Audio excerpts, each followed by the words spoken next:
Hello बच्चों, welcome to my YouTube channel. आशा करती हूँ आप सभी लोग बहुत अच्छे होंगे और एंजॉय कर रहे होंगे। तो बच्चों, हम लोगों ने अपनी एक्सरसाइज 2.4 स्टार्ट कर दी थी और बहुत सारे क्वेश्चन कंप्लीट कर लिए थे। आज हम अपना क्वेश्चन नंबर 8 स्टार्ट करने वाले हैं। तो चलिए सबसे पहले पढ़ते हैं कि क्वेश्चन नंबर 8 क्या कह रहा है।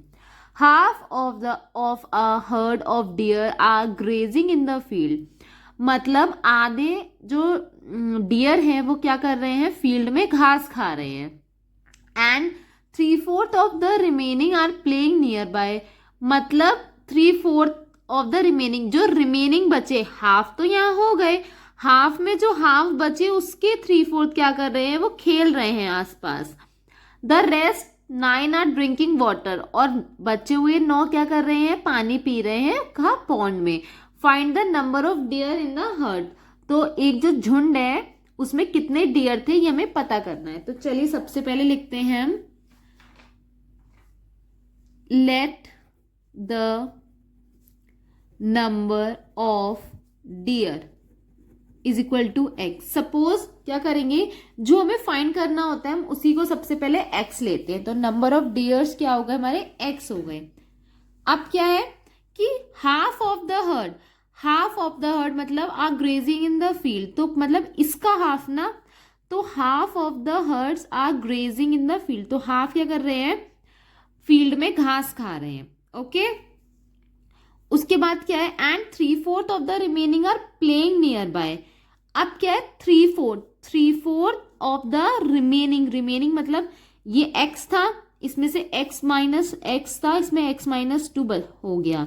ठीक है, अब जो बचा उसका 3/4 है। ठीक है, तो क्या बचेगा हमारा, x/2 था, तो बचेगा भी क्या, x/2। तो इसका x/2 का 3/4 क्या था, वो क्या कर रहा था, खेल रहा था। उसके बाद देन रेस्ट 9, बचे हुए 9 क्या कर रहे थे, पानी पी रहे थे। तो कितने डियर हो गए, तो अगर हम तीनों को हम प्लस करेंगे तो किसके इक्वल हो गए, नंबर ऑफ डियर्स के इक्वल होगा। कि क्या था, हाफ ऑफ द डियर, आधे क्या थे डियर, घास खा रहे थे। 3/4 ऑफ द रिमेनिंग, अगर कोई चीज 1 थी तो 1 में से अगर हमारी हाफ माइनस हो गई तो कितनी बची, हाफ ही तो बची। ठीक है, तो जैसे सपोज डियर 1 थे, उसमें से हाफ हमारे क्या कर रहे थे, घास खा रहे थे। अब उन बच्चे में आधे में से 3/4 मतलब 1/2 का 3/4 क्या कर रहे हैं, खेल रहे हैं। तो यहाँ पे हमने वही लिखा है। ओके, और 9 क्या कर रहे हैं, पानी पी रहे हैं। अब हमारा क्या हो गया, ये x के इक्वल हो गया। अब हम इसकी इक्वेशन को सॉल्व कर लेंगे। तो x/2 plus 3x/8 plus 9 is equal to x। Okay, अब हम ये इक्वेशन सॉल्व कर लेते हैं।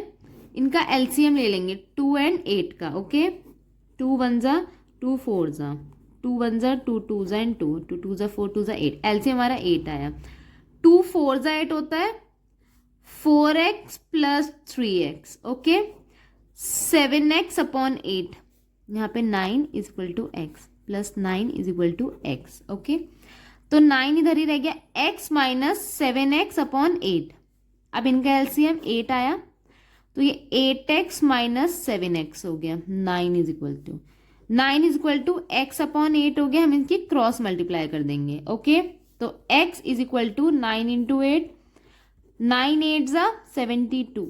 तो हमारी number of deer in a herd कितनी हो गई, 72 हो गई। ओके, तो हम यहाँ लिख देते हैं, number of deer in the herd is equal to 72। Okay, तो चलिए क्वेश्चन को हम एक बार और समझ लेते हैं कि क्वेश्चन क्या था।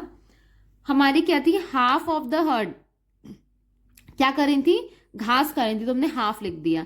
अब क्या था, रिमेनिंग आर, रिमेनिंग माने बची हुई। यहाँ पे अगर सपोज 1 थी, 1 में से हाफ तो हमारी घास खा रही थी, बची हुई हाफ का 3/4 क्या कर रही थी, खेल रही थी। ओके, तो यहाँ हमने 3/4 इंटू x/2 करा है। प्लस 9 क्या थी हमारी, वो पानी पी रही थी।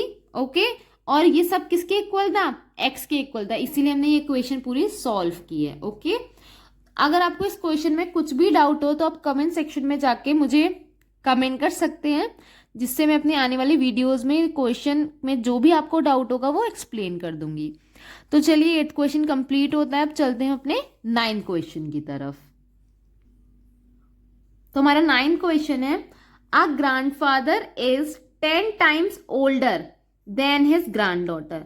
एक ग्रैंडफादर है, वो कितने 10 टाइम्स 10 गुना बूढ़े हैं किससे? अपनी ग्रैंडडॉटर से। Okay, he is also 54 years older than her, और वो क्या है 54 ईयर्स बूढ़े हैं उससे, मतलब किससे? अपनी ग्रैंडडॉटर से। फाइंड देयर प्रेजेंट एज, हमें क्या निकालनी है? उनकी प्रेजेंट एज निकालनी है। तो सबसे पहले हम क्या करेंगे, let the age of granddaughter is equal to x. हमने क्या करी, सबसे पहले ग्रैंडडॉटर की एज क्या एज्यूम कर ली? एक्स कर ली। तो द एज ऑफ ग्रैंडफादर, तो ग्रैंडफादर की एज क्या हो जाएगी? 10 टाइम्स है ओल्डर, तो 10x हो जाएगी, क्योंकि ये ग्रैंडडॉटर की x थी तो 10 टाइम्स ओल्डर थे तो 10x हो जाएगी। अगर 10 टाइम्स मोर होती तो हम प्लस करते, और 10 टाइम्स है तो हमने मल्टीप्लाई करा है। Okay, he is also 54 year older, वो क्या है? उससे 54 ईयर ओल्डर है। तो अगर x में हम 54 ईयर ऐड कर देंगे तो ये किसके इक्वल हो जाएगा? 10x के इक्वल हो जाएगा, क्योंकि क्या कह रहा है, he is 54 year older than her, तो उसकी एज थी x, और x में अगर 54 हम कर देंगे तो वो 10x के इक्वल हो जाएगा। तो ये दोनों इक्वेशन इक्वल हो जाएंगी, इसलिए हम दोनों से इक्वल रखा है। अब क्या करेंगे, 54 is equal to 10x minus x, 54 is equal to 9x, x is equal to 54 divided by 9, 9 5 ज़ा 45, 9 6 ज़ा 54। तो हमारे x की वैल्यू कितनी आ गई? 6। ओके, हमारी x की कितनी वैल्यू आ गई? 6 आ गई। अब हमें क्या फाइंड करना है? Find their present age. तो प्रेजेंट एज दोनों की फाइंड करनी है। तो ग्रैंडफादर की क्या हो गई एज? ग्रैंडफादर की एज क्या हो गई हमारी? 10x थी ना, 10 इंटू 6, तो 10 60 ईयर्स हो गई। और ग्रैंड डॉटर की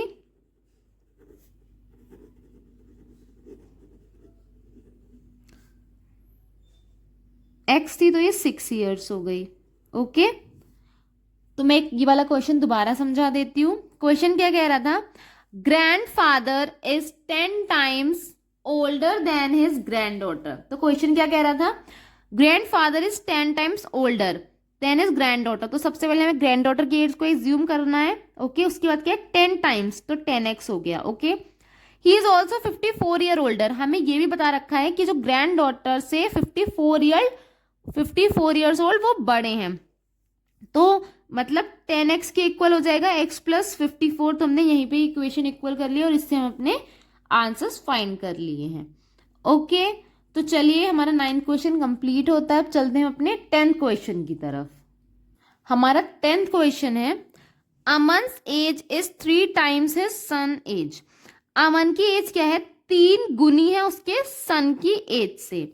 तो सबसे पहले हम लेट द एज ऑफ सन, सन की एज हम x मान लेंगे, तो अमन की एज हमें पता चल जाएगी, अमन्स एज इज 3x। हमारे अमन की एज 3x हो जाएगी। अगर सन की एज x है, क्योंकि उससे 3 गुनी है अमन की एज, तो 3x हो जाएगी। ओके, 10 ईयर्स अगो, 10 ईयर्स अगो, 10 ईयर्स अगो, मतलब हमें क्या करना है? सब्ट्रैक्ट करने हैं। ठीक है, अगर आफ्टर होता तो हम यहाँ पे ऐड करते, अगो है तो हम यहाँ पे माइनस करेंगे। Okay, 10 years ago he was 5 times his son age. 10 साल पहले अमन जो था वो 5 गुना था किससे? उसकी सन्स की एज से। तो क्या होगा, x minus 10 is equal to 3x minus 10, क्योंकि 10 ईयर्स दोनों से माइनस होंगे। ऐसा थोड़ी ना कि एक की एज ही माइनस होगी, हमें दोनों की एज माइनस करनी होगी। क्वेश्चन था याद है कि 10 years ago he was 5 times his son age. तो इसका 5 टाइम्स किसका? उसकी सन की एज का जो 5 टाइम्स होगा वो उतना था अब से 10 साल पहले, इसलिए हमें से 5 वो है। हमने 5 को सन की एज से मल्टीप्लाई करा है, हम अपनी इक्वेशन सॉल्व कर लेते हैं। 5x minus 50 okay is equal to 3x minus 10।